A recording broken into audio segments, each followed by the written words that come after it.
Tem campainha aqui? Perde a campainha.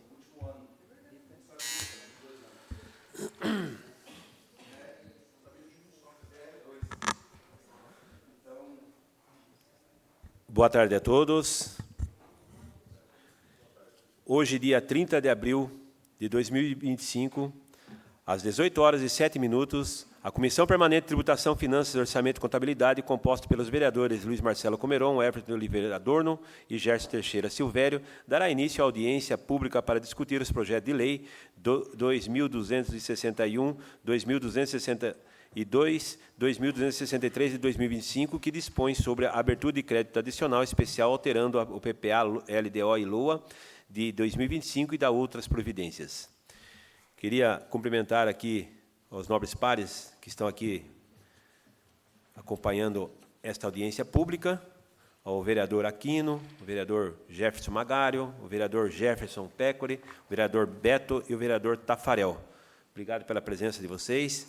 E queria cumprimentar aqui os secretários da Educação, a Michele, da Assistência à Moça, vamos por ordem das moças, né? Rita, cumprimentar o Fábio Cardoso Júnior, secretário da Bem-Estar, e Otávio, secretário de Finanças, e o Elcio, também do Bem-Estar, né? Boa noite para vocês todos, sejam bem-vindos a esta casa, para que vocês estão aqui, para que possa nos orientar, para a gente poder aprovar, né, um projeto com tranquilidade. Primeiro, nós vamos falar sobre o projeto 2261, né, 2261/2025, que é da Secretaria da Educação, né? Eu vou passar, então, para o relator Tom, para ele fazer as ponderações dele.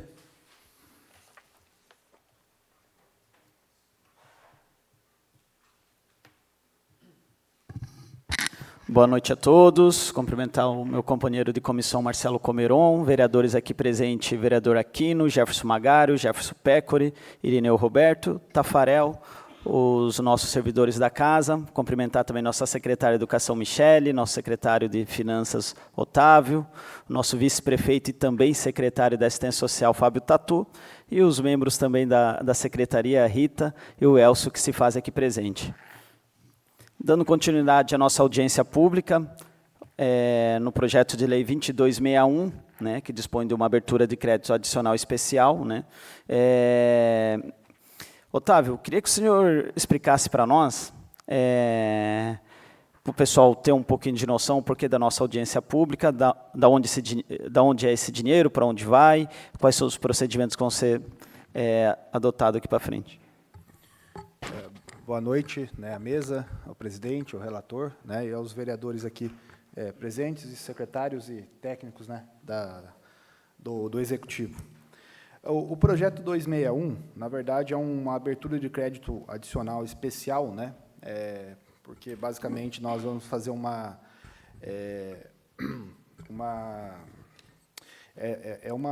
recurso, né, que vem por excesso de arrecadação, porque é oriundo de uma emenda de um deputado chamado Paulo Correia Júnior, né, num valor, o total da emenda, 213, só que 197.000, né, 274 é referente ao valor fonte 2, né, uma emenda estadual, e os 16.000 restantes seria a contrapartida, né, que nós, como convênio, somos obrigados a fazer, de fonte própria.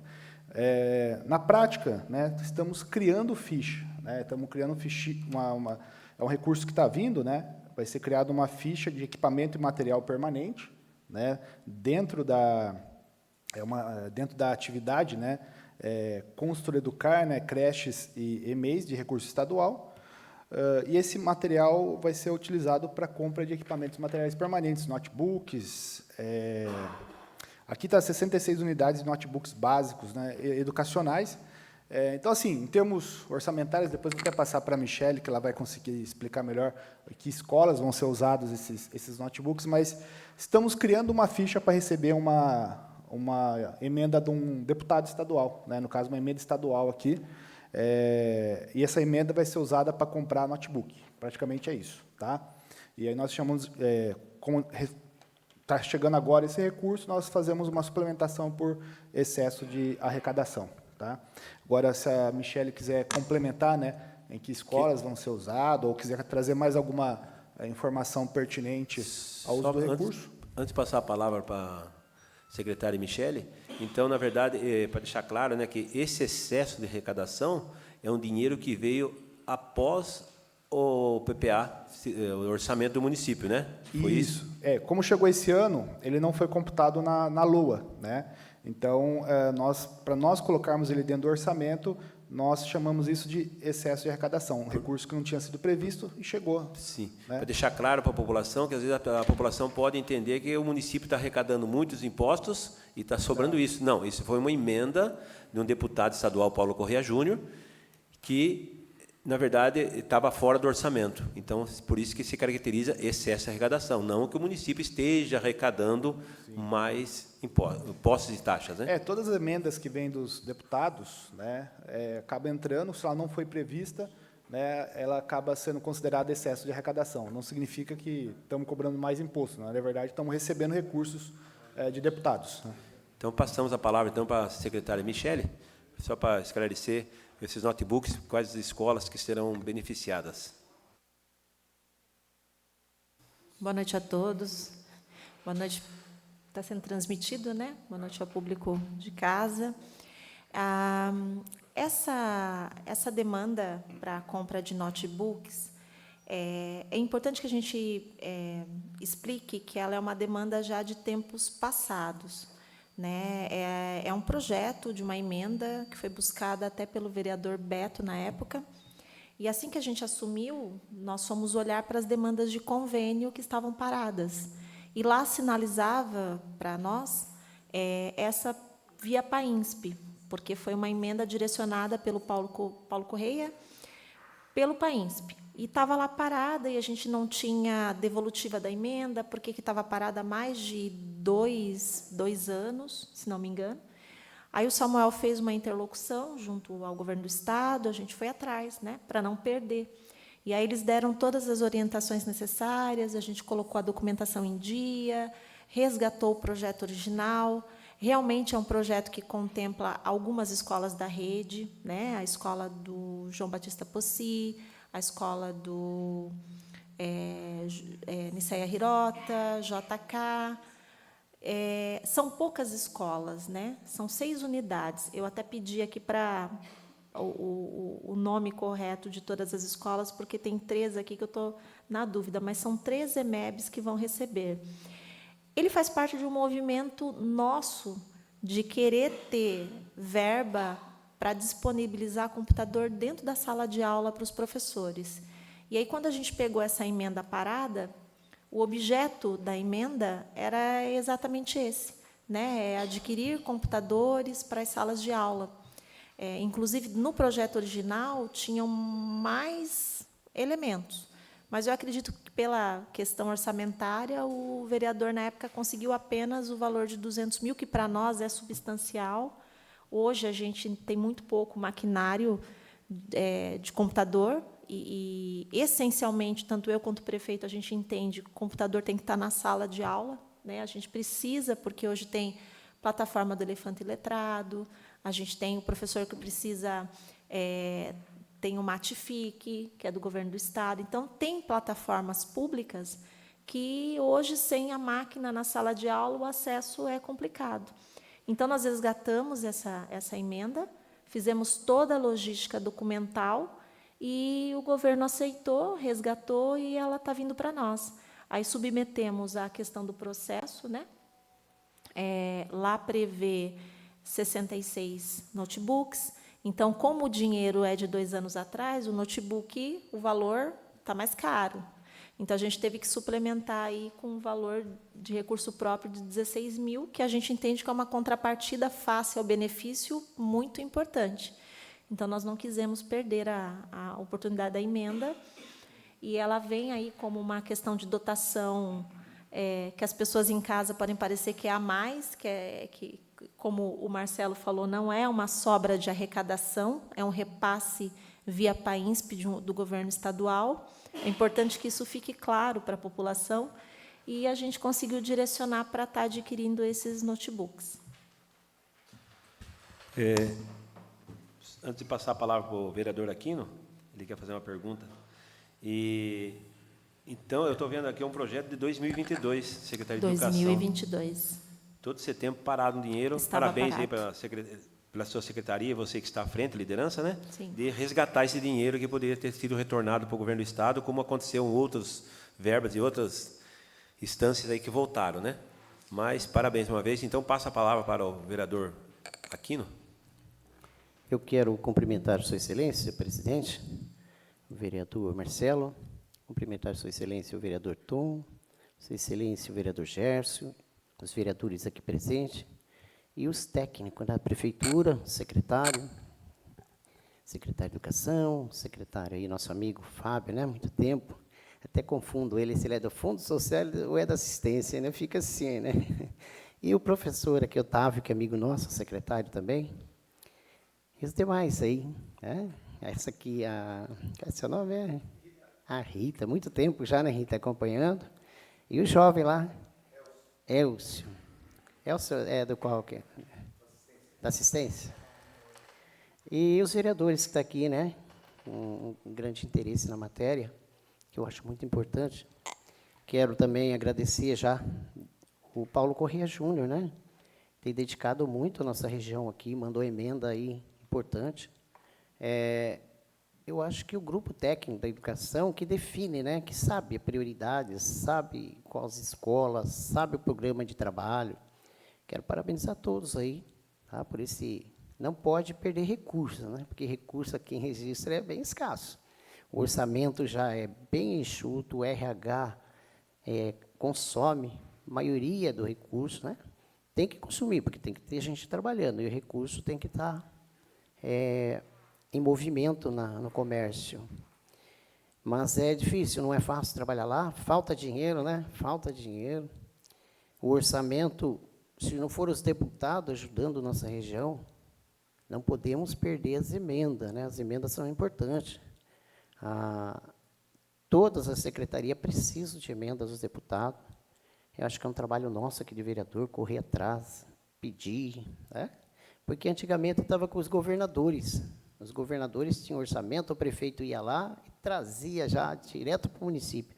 Hoje não. Hoje está com os deputados. Então, os deputados que direcionam esse recurso. Então, parabéns, tá, secretária Michele, parabéns por esse projeto aí, que a escola e os alunos, quem está nos assistindo aí, sabe que os alunos, a escola, vai ganhar muito com esse avanço. Tá bom? Obrigado. Tá? Obrigado, senhor presidente. Passo a palavra, então, para o vereador Beto, fazer as suas ponderações. Obrigado, presidente. Quero aqui, primeiramente, agradecer ao deputado Paulo Corrêa Júnior por essa emenda, uma emenda que, para a gente, já estava descartada.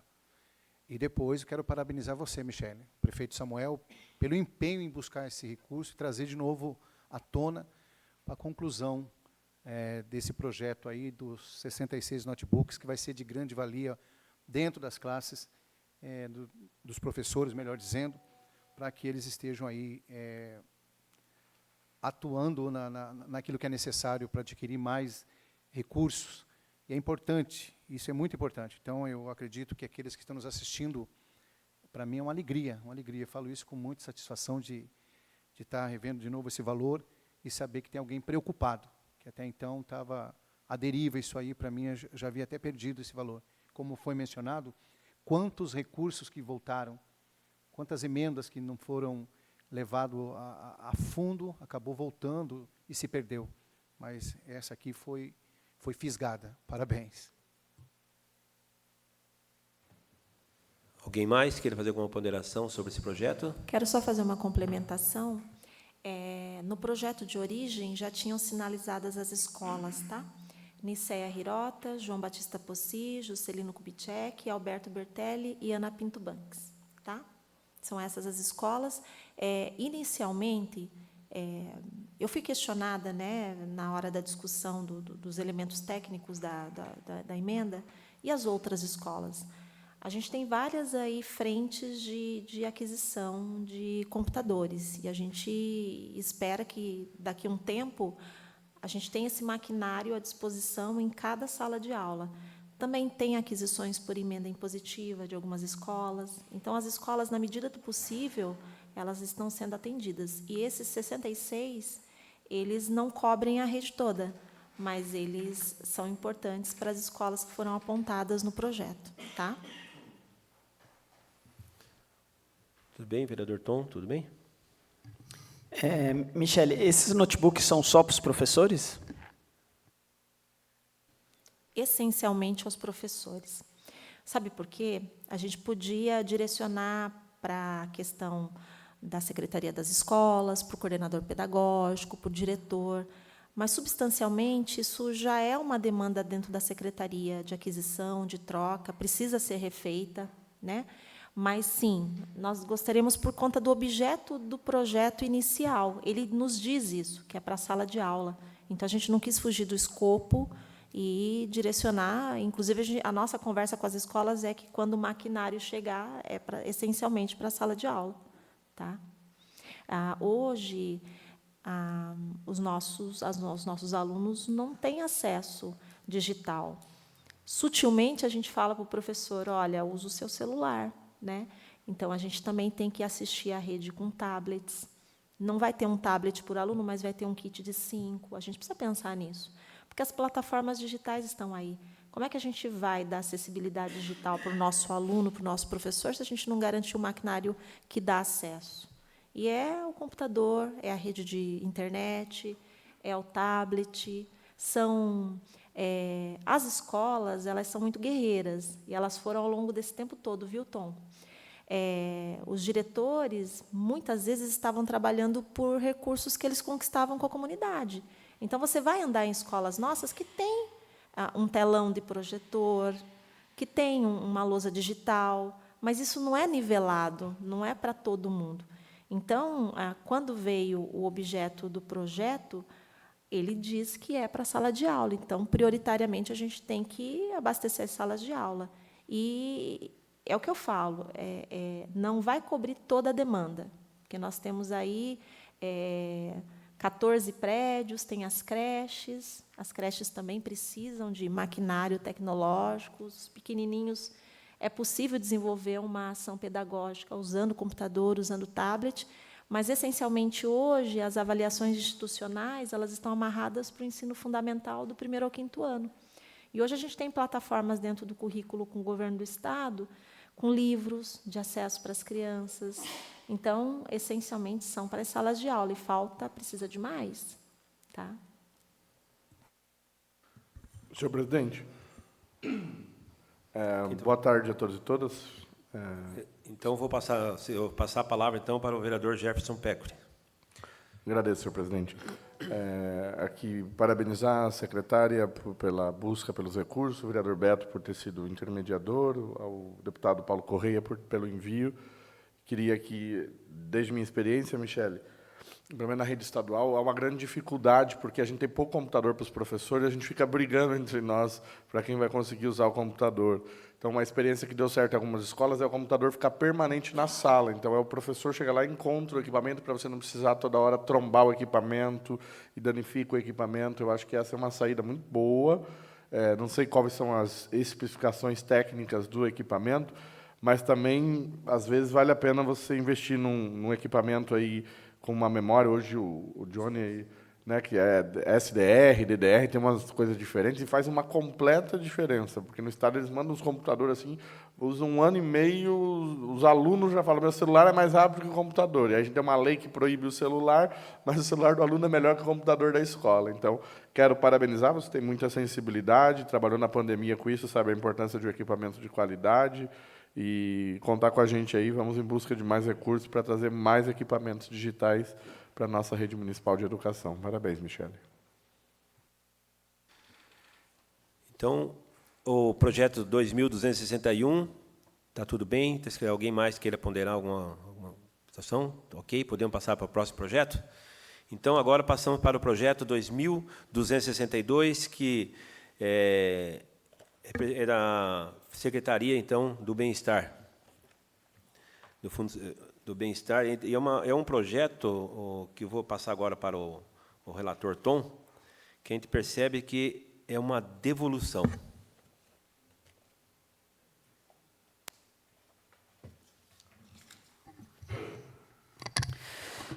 Obrigado, Marcelo. Dando continuidade ao projeto de lei 2262/2025, que dispõe sobre uma abertura de crédito adicional. Dando continuidade ao rito, Otávio, você pode... Boa noite. Um projeto, na verdade, é uma devolução de recurso, né? Como é um recurso de anos anteriores, né? Nós chamamos isso de superávit financeiro, né? Então, são recursos que estavam em contas específicas aqui.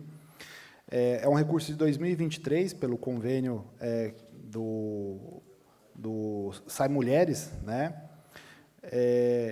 Nós consideramos isso como fonte 6, né? Porque é um recurso que vem de vários municípios, né?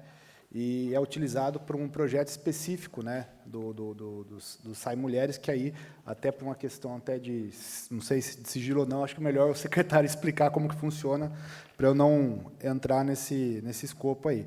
Mas é uma devolução desse recurso, por conta mesmo de que eles foram utilizados, né, e acredito que houve, entre aspas, aí uma sobra, né, e acabou, por conta, não podemos, por conta do convênio, né, você não pode ficar repassando muito tempo de um ano para o outro, vai ter que ser devolvido para os municípios, né, que seria aqui Jacupiranga, Juquiá, Pedro de Toledo, Itariri, Canané e Cajati, né, num valor de R$ 220.381.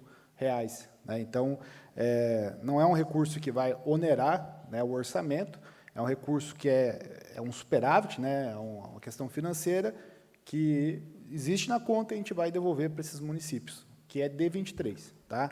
Agora, sobre o equipamento, talvez a assistência saiba, né, a Rita aqui talvez até possa explicar um pouco mais sobre o convênio. Antes de passar a palavra para a Rita e para o secretário Fábio Cardoso Júnior, perguntar para o Otávio, que é a parte de finanças.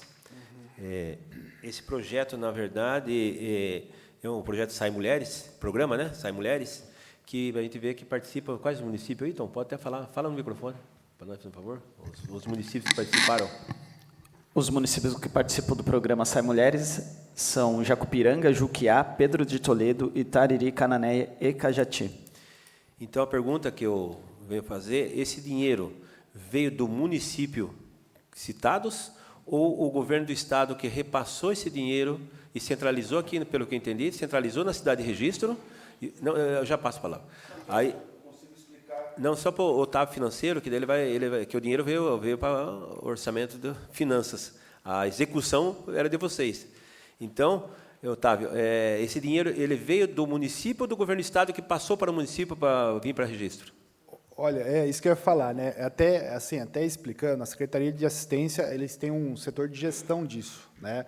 Mas, a princípio, são das duas coisas, né? A gente recebe recursos do governo do estado, né? E esses municípios também recebem. Só que também esses municípios repassam para nós. Então, não sei se a palavra certa é híbrido, né? Mas, atualmente, chega recursos das cidades, né, para nós. Cada cidade tem a sua conta, né? E nós também recebemos, né, do governo do estado uma parte desse recurso também.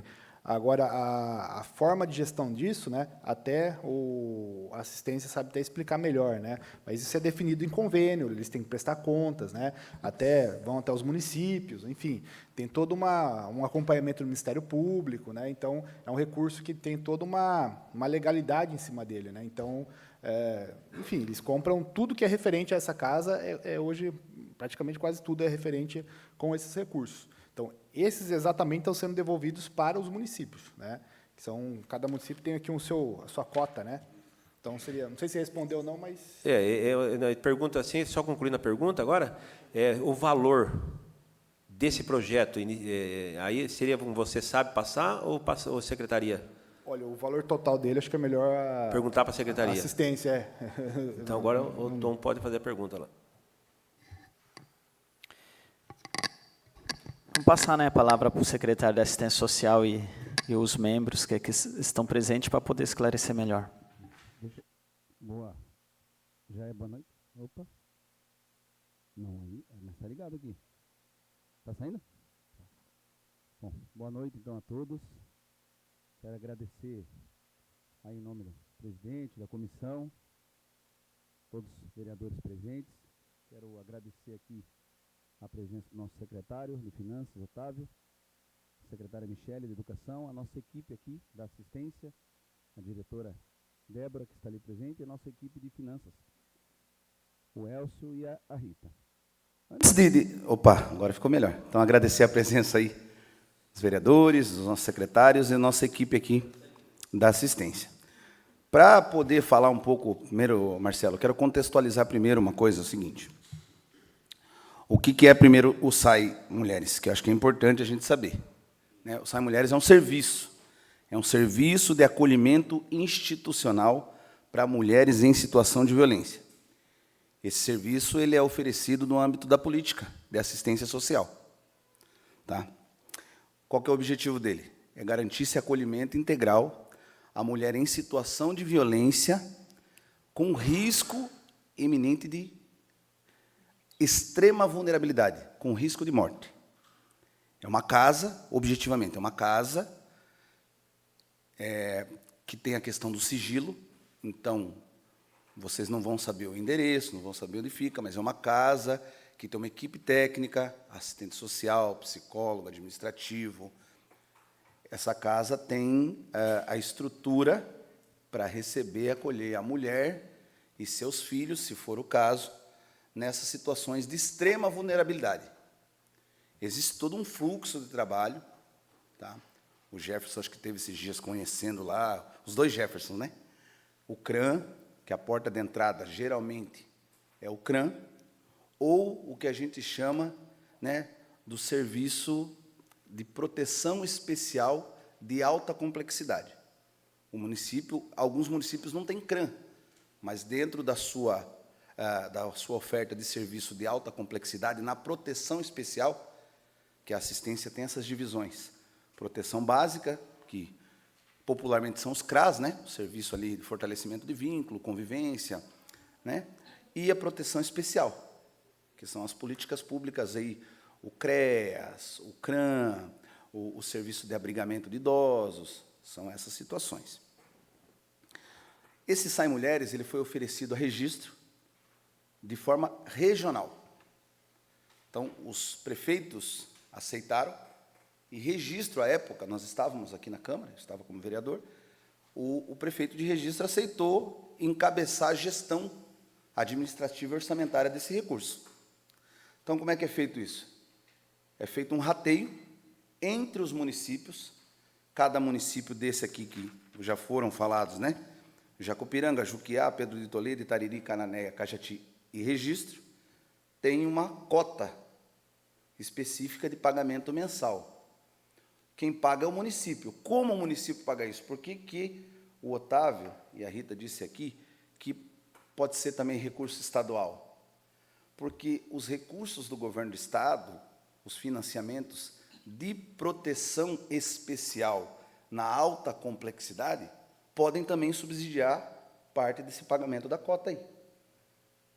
Então, se cria essa ficha especial chamada Fonte 6, que não dá ao município a possibilidade de investir esse recurso em outras atuações, até porque não é um dinheiro só de registro, é um dinheiro consorciado, entendeu? E esse recurso subsidia as ações desse SAI Mulheres. Existe uma dinâmica, esse recurso ele tem uma dinâmica que, por exemplo, assim, não dá para se ter um valor exato mensal de execução dessa despesa. Por exemplo, quando você vai implantar, beleza, você vai comprar camas, computadores, ar-condicionado para instalar o mobiliário, e você também pode ter ali a composição da equipe e o valor de execução de folha de pagamento, que ainda não era feito, né? Anteriormente não era feito o RH. Então, o que acontece? Posso receber, se eu receber, o valor total são 8 ou 10 vagas? Até 20 vagas. Vamos supor que eu tenho 20 mulheres todos os meses em situação de violência extrema, nessas cidades do Vale do Ribeira que subsidiam. O custo é maior. Se eu tiver 20 vagas, mas não 20 mulheres. Isso, pode ser, as mulheres e seus filhos. Mas vamos supor que eu tenho ocupação total dentro dos critérios, dentro do fluxo. É claro que o gasto vai ser muito maior. Alimento, produtos de higiene, produto de limpeza. Porém, não tendo a cota do município é a mesma. Se faz uma conta pensando numa possível lotação. E aí dividem-se, rateia-se isso entre os municípios. De 2023, não tinha sido alocado o recurso do RH e a quantidade de usuários durante o ano fez com que houvesse essa sobra do recurso. Então, esse recurso do convênio 2023, convênio 1/2023, foi remanejado. Ou seja, ele pode passar de um ano para o outro para ser feita a execução. Um ano, isso pode ser feito. Mas chegou no 24, manteve-se na mesma execução. E aí, a gente vê, hoje, analisando numa questão de gestão, vários municípios não tinham um entendimento claro do fluxograma, do que era a política do serviço, o que considerar extrema vulnerabilidade, a iminência de morte. Então, muitos municípios não faziam os encaminhamentos. O que aconteceu? Ao final de 2024, houve novamente essa sobra de recursos. E nós tentamos estudar aqui para tentar ver se era possível fazer novamente esse remanejamento, e não é possível fazer não era possível fazer esse remanejamento. Por isso, essa devolução. A reprogramação. Remanejamento não. Reprogramação, que é o nome técnico.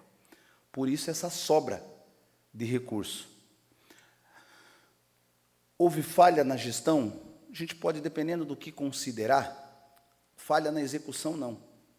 Porque a gente, talvez, o que a gente vem fazendo desde o início desse ano, e a gente está usando esse recurso para isso, é o quê? A composição da equipe, da diretora, junto com os técnicos, para ir fazer visitas município a município, estabelecendo, esclarecendo como é o programa, como funciona o serviço, montando junto com eles esse fluxo para que esse recurso seja melhor aplicado, numa maneira mais eficaz, e que a gente, ao final de 2025, possa minimamente devolver menos.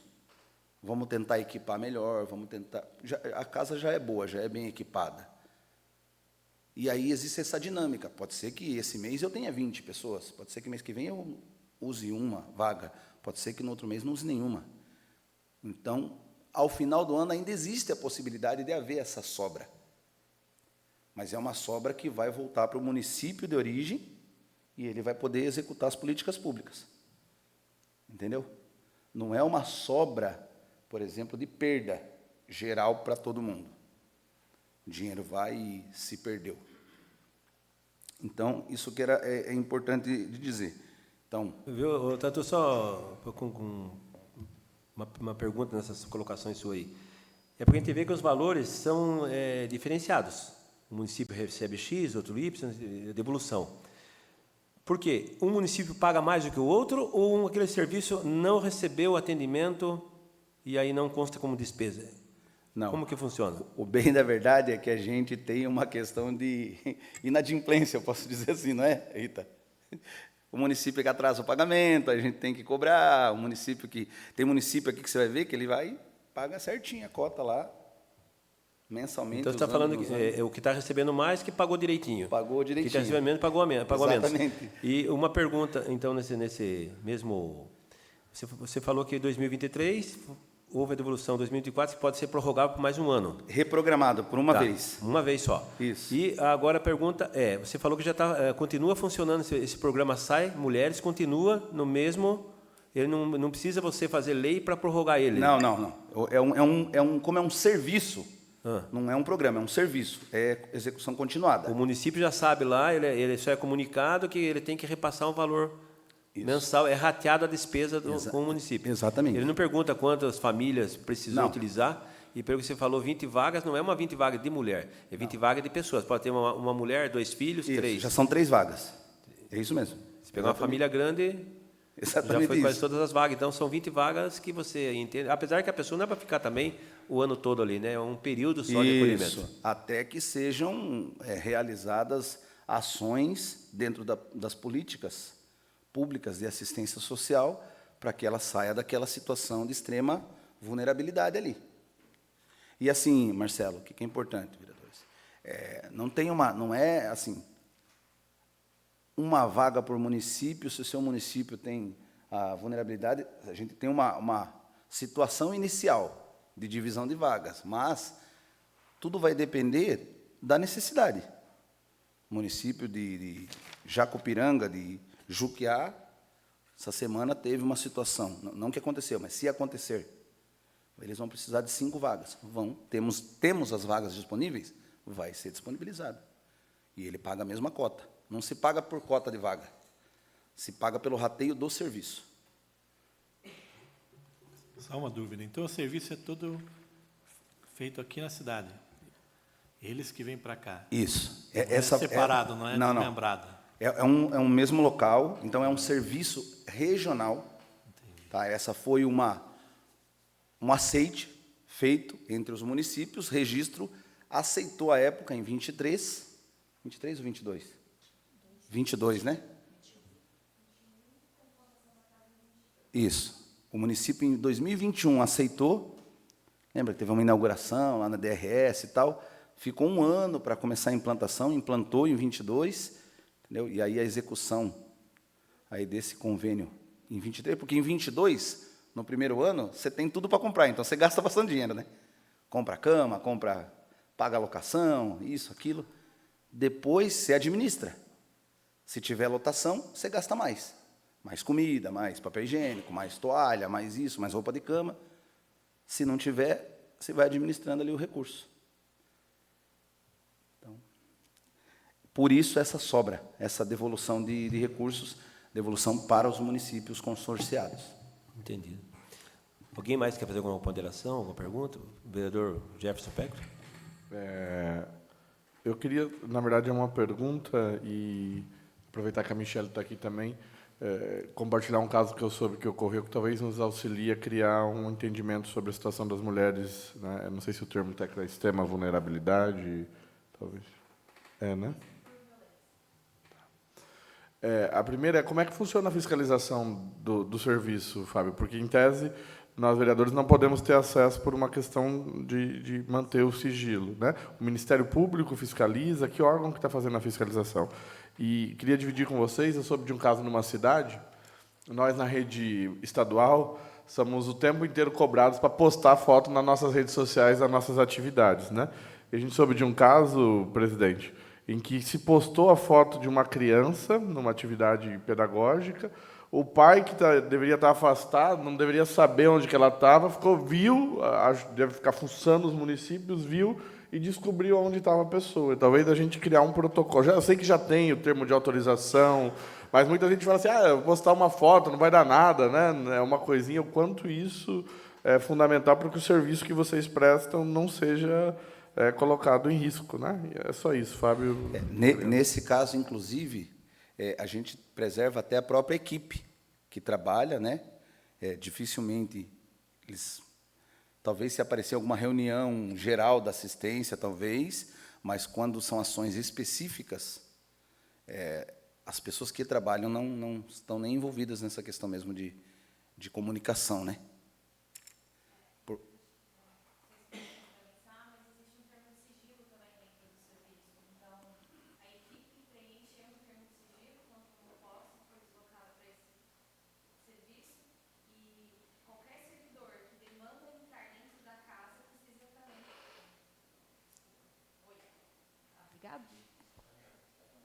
Oi? Isso. Desculpa. Então, existe um termo de sigilo para preservar a segurança da equipe e das pessoas que possam estar acolhidas dentro dessa casa. Então, a equipe não se apresenta como equipe deste serviço. E se há demandas de qualquer servidor, que é bem restrito, que demanda entrar nessa casa para qualquer tipo de manutenção, a gente preserva a segurança e também pede para que esse servidor também assine esse termo de sigilo, para resguardar a proteção de todas. Importante. A Débora, a título, eu apresentei aqui, mas acho que o microfone está abaixo. Débora, se quiser sentar aqui, pode sentar. Hoje a Débora é nossa diretora de gestão. Viu, Marcelo? Hoje a Débora é nossa diretora de gestão administrativa, mas ela, até o final de 2024, ela foi diretora de proteção especial. Então, ela acompanhou todo esse processo aí da política pública. Ok, então, né? Então, o projeto 2.262 está ok, né? Então, agora nós vamos discutir o projeto 2.263, que também diz respeito também sócio-assistencial, também a secretaria do Fábio Cardoso Júnior. Passo, então, aqui para o relator Tom, faça as suas ponderações.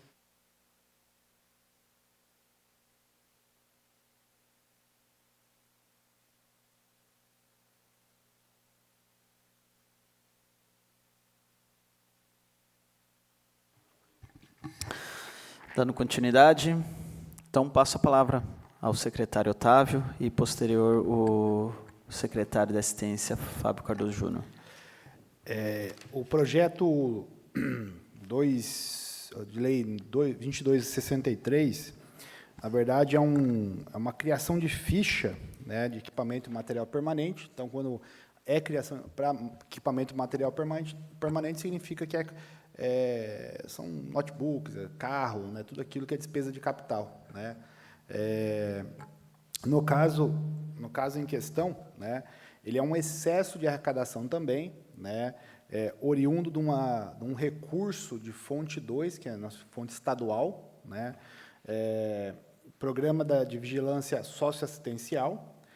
Então, assim, ele é um valor que foi acreditado de R$ 20.654,19, 24 de janeiro, e então é esse valor mais as suas rentabilidades. Na verdade, é o valor desse, que é menos que isso, né? Menos que 20 mil, que ele tenha somado as suas rentabilidades de janeiro a março, né? Ele dá uma somatória de R$ 20.654. Né? Então, é um valor baixo que vai ser utilizado, né, para a compra de computadores, notebook, data show, mesas, cadeiras, enfim.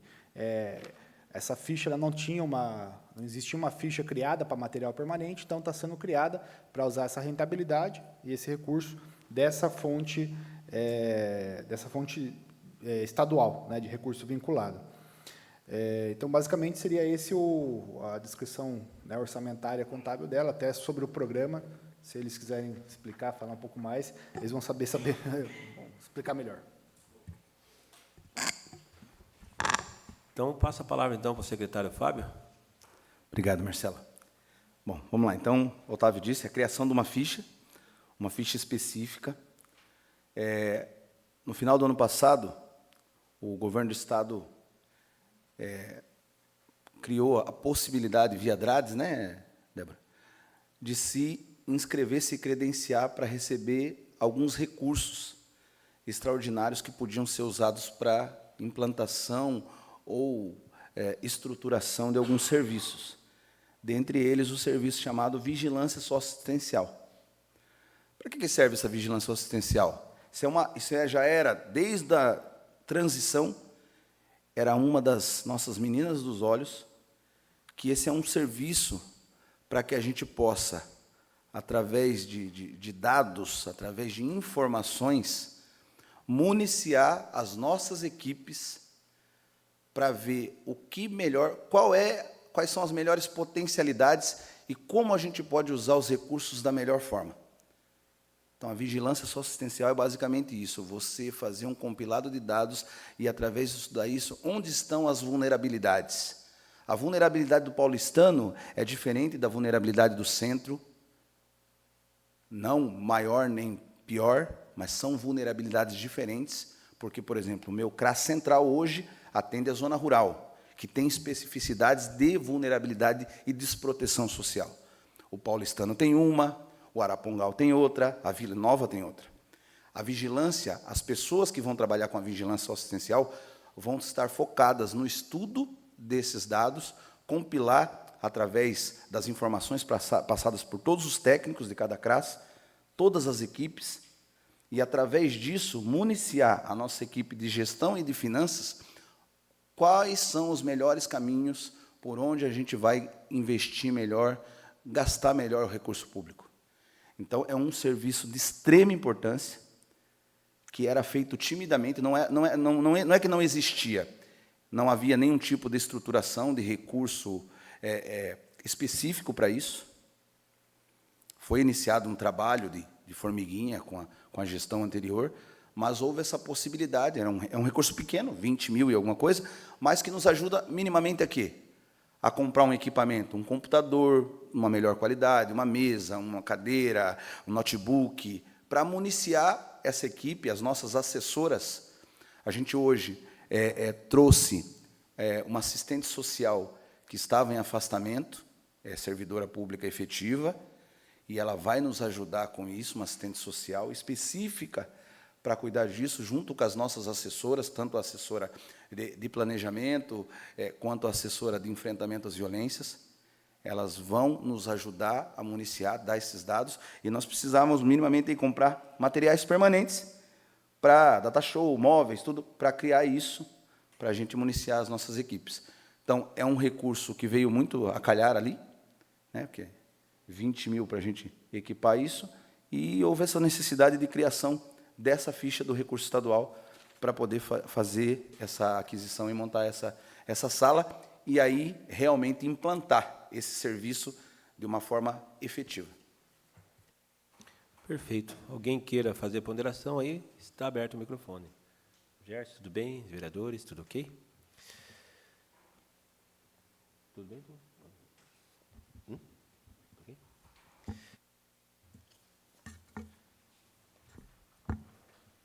Queria aqui apenas lembrar a população que está nos assistindo, essa audiência pública é um momento importante, a participação popular, por mais que você esteja na sua residência assistindo, é importante participar para entender, na verdade, o que é uma suplementação de um projeto de lei, que às vezes a pessoa fica com dúvida, as pessoas não sabem como é você utilizar o serviço, o dinheiro público, né? Tem um dinheiro muito vigiado que tem que ser muito bem aplicado. E projetos, às vezes, demoram, às vezes, um ano, como foi falado aqui, em 2022 foi assinado um acordo para 2023 voltar, para começar a funcionar. Então, seria muito bom que a população participasse mais e mais vezes. Já avisar o Otávio que semana que vem já nós temos mais outra audiência aqui, Otávio. Tudo assim.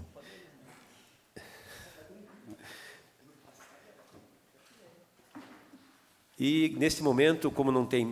queria agradecer muito a presença, então, da secretários, a Michele, o secretário Fábio, o secretário Otávio e os servidores, a Débora, o Elcio e a Rita. Muito obrigado pela presença dos senhores, os vereadores que estiveram aqui até o momento. Quero agradecer ao meu relator, o nosso relator aqui da comissão, o Tom Adorno, o vereador, e o vereador Gerson, nosso secretário também da nossa comissão. Não havendo mais nada a tratar, às 18h55, encerro a presente audiência pública, e uma boa noite a todos e um bom feriado.